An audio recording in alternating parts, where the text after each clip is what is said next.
Have you ever wondered why the children of Israel wanted to go back to Egypt?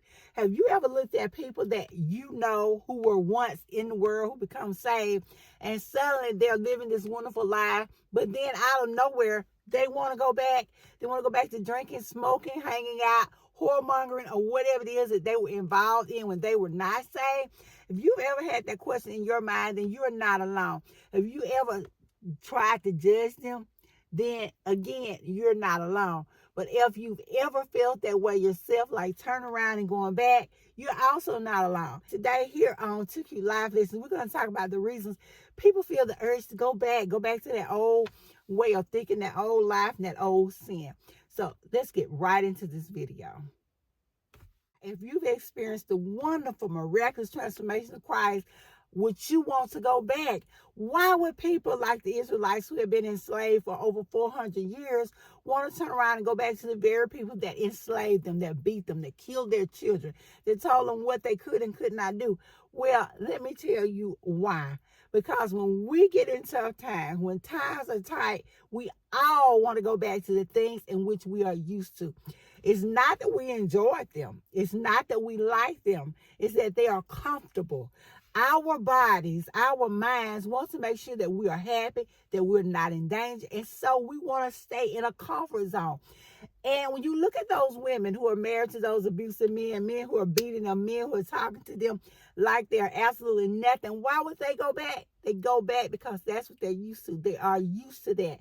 They are comfortable with it, whether they admit it or not.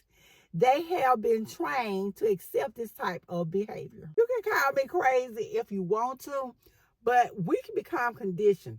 That's just like those people with Stockholm Syndrome who begin to want to go back to their captors, who want to go back to the people who took them prisoner. That is because that have become the norm. That have become comfortable. I'll give you an example. I raise chicken, and so I have hens.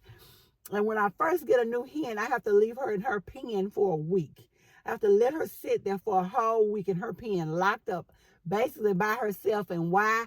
Because I'm training her to stay in the pen. So after that week, I can let her out. She can free range, do whatever. But I promise you, at night, she's going to come right back to that pen and go to sleep. She's going to go right back to where she's comfortable.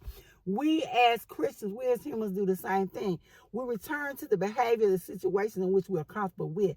And you may ask why, if God has saved us, as He have done all these miraculous things for us, why will we return to that old life of sin, that old life of disgust?